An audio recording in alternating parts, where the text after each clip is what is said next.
Hey everyone, today's video is going to be a review on the Samantha Chapman Real Techniques brushes. This particular review is going to be on the Core Collection set, and yeah, that's pretty much all I have to say, so let's get right into the review. Okay, so when you see these brushes in the store, you will see packaging similar to this, except of course you'll see the brushes in here, but they're on my desk, so sorry. But it basically is just a plastic kind of box. It just says Real Techniques on it, and it has a picture of the set down the bottom. Then if you flip it over, it has a picture of Sam, all of the brushes down the side, and then what they're called and what they're supposed to do. And this particular set retails for $50 New Zealand, or the other sets I've seen are around the same price, but then you can also buy certain brushes individually. Only some of the brushes come as individuals. You can buy the powder brush, what was the blush brush? I think it's called the blush brush, stippling brush, there's an eye brush and a liner brush I believe, and those retail from $15 to $30 each, so buying an actual kit is a much better deal, but I probably in the future will be buying some of the other brushes individually because I am interested to try them. Okay guys, so in this particular set you get the powder brush, which looks like this. I will show you a close-up in a little bit. You get the contour brush, which mine is a bit munted, but it looks like this, and I'm sorry these are all dirty, but you know that I've tried them out. You get a angled foundation brush, sorry it's called the pointed foundation brush, and you also get the detailer brush, which is a really small brush. And the final thing that you get with it is actually this little case here, which I'll be reviewing first because it's not exactly a brush. But what it basically is, it's a case that's kind of hard in the middle and squishy on the outside. It's black and it's shiny, which can be kind of a makeup magnet. But the cool thing about it is that it velcros shut to be, you know, a carry case. There also are slots for other brushes in here too. But it has this little toggle, which seems pretty interesting, but what you actually do is you pull the toggle and then you sort of fasten it. And you create a little carry case. I'm sorry, a little stand that you can sit on your desk to hold your brushes in if you don't have like big jars like I do. It's a really great way to hold them. Or if you're like traveling and you're in a hotel, it's a good way to keep your brushes so they're not just sitting on the desk. Okay, so now I'm going to show you a close-up of the brushes, each of them individually before I go into reviews on them. This one here is the powder brush.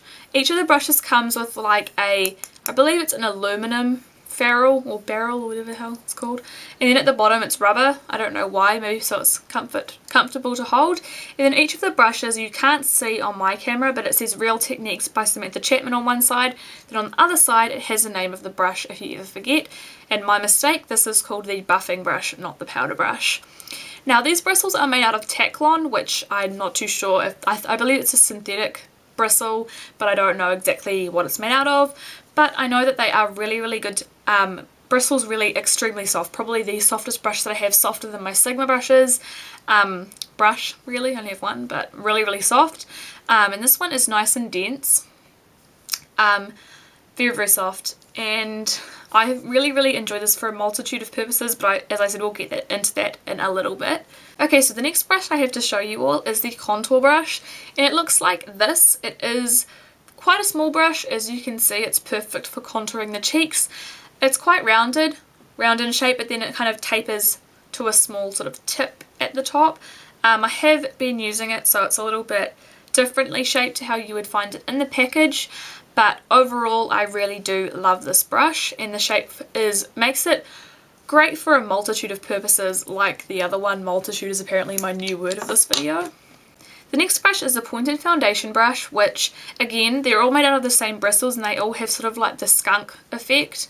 And this one is just a regular sort of paddle foundation brush shape, and it tapers up to a point at the top, but it is very small. This is in comparison to a dirty regular foundation brush, and you can see it is minuscule. I don't know why I keep doing that, it makes it harder for you guys to see, but very small brush, which made me personally question if it's going to be great for foundation or not, but I'll tell you about that in a moment. And the final brush that you get in this set is this one here, which is called the Detailer brush. And again, it's the same materials and everything, but it is a very small brush, making it perfect for a couple different things, but also not so great because it is a little bit too small. But I do quite like this brush as well. Okay guys, so I hope you found those close-ups helpful. Now let's talk about each brush a little bit individually. So the buffing brush, when I first got this, I had actually intended to use this as my foundation brush, similar to the Sigmax brushes. They are relatively similar. I do have one of the Sigmax brushes. I have the F80, which is the flat top, but I don't really like this one as much for foundation out of the set. I have tried it for a couple different things. I have used this for powder and I think it works really nicely. I use it on a daily basis to set my makeup. I use it the same way that one would use a powder brush from e.l.f. or the Sigmax brush. Kind of load it up and just pat it onto my skin, but then I buff it out as well because I feel like it's a really soft brush and it's not going to kind of move my foundation around because of that. I've also used it to apply bronzer and that works well too, although I think that bristles are a bit too dense, that they sort of apply it a little bit too harshly, so I would stick to this one for powder, but it does work well for foundation. It is just a matter of personal preference on whether you like this kind of brush for foundation. Okay, so the next brush is the contour brush, and this is the brush that I was probably the most excited for out of the lot, and it has impressed me the most. I absolutely love this for applying foundation. It's a lot better in my opinion with those foundations that are more creamy. An example is the CoverGirl Nature Luxe. This is quite a not so much thick, but more of like a whipped sort of foundation. I really do like this foundation, and it applies it like a dream, but in comparison to the Face and Body, which again is a nice foundation, but with this brush it kind of just mats the bristles together and it doesn't go on as great. So not the perfect foundation brush for something more wet, but if you have a thicker kind of more creamy foundation, this is great. I feel like it blends it over, gives you such an airbrushed beautiful look. It is really great, and because it's such a small brush you can really get into the creases around your nose and around the mouth really nicely, around the eyebrows, and I think it is a great brush for that. Also, I have used it for contouring. I think it is really great, but the same thing with the other brush that I showed you, the buffer brush.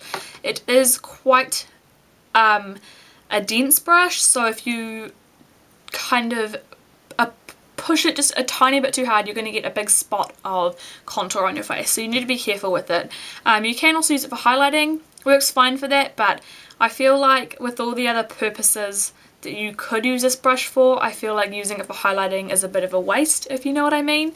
But this is definitely my favourite brush of the collection. The next brush is the pointed foundation brush, and I did use this for foundation once or twice. It actually does work really well for a foundation brush. Personally, I've never been one for paddle foundation brushes, but it works fine. Like, it blends it out as a normal one would. Nothing spectacular, but it does give you the ability to really get into the fine lines. Not that a normal one doesn't, because they are quite tapered and easy to work with, but this one I really do like, but like for that kind of getting into little spaces. But what I use it for is for concealer. It kind of might seem big for a concealer brush, but it's really good for getting underneath the under eyes. Do my under eyes in one sweep, and because of the bristle, I don't know if it's because they're Taklon or what, but they can really blend out my concealer beautifully. And I also like to use it over the areas that are really scarred or just really broken out, because I like to use a light foundation and then kind of build it up with concealer. So I kind of just wash the concealer over top of my blemishes with this, and I really do like the brush for that. It's also great for applying large amounts of primers to the lid or anything like that, because it gets it over there in one swipe, and as I said, the bristles help it to blend out really nicely. Okay, so the final brush I have to show you all is the Detailer brush, and I do like this brush. The only problem that I have for it is the handle. It's really small. Obviously, because it's such a small brush, you wouldn't put a big chunky handle on it, but something that I kind of struggle with at time to time. Sorry, I fully dropped it on the floor, I had to go pick it up. But what I have found myself using this for is for spot concealing on blemishes that need more coverage. But because it is so small, it's good for that, but at the same time, if you're like me and you have really acne prone skin, it's not going to be that great of a brush. But I have also used it for lip brushes, and that's also good too, but again, I don't really use them that often. You can also use it for detailed work underneath the eyes or in the crease.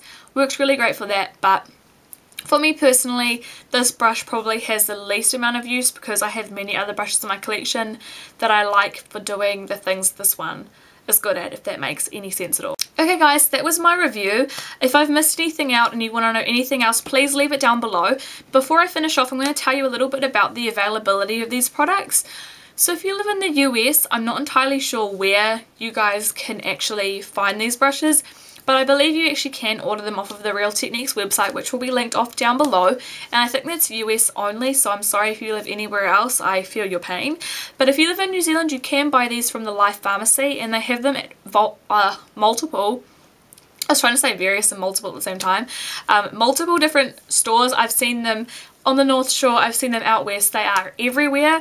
You don't need to worry, they sell them in many different places. But then again, I don't know if they sell individuals everywhere, so you'll have to check with your own pharmacy. But I know that these ones retail for $50 at almost every Life Pharmacy that I have been to. So yeah, I hope you guys have liked this video. Again, any questions, please do leave them down below and I would be happy to help. So thank you guys so much, and I'll see you all next time. Bye everyone.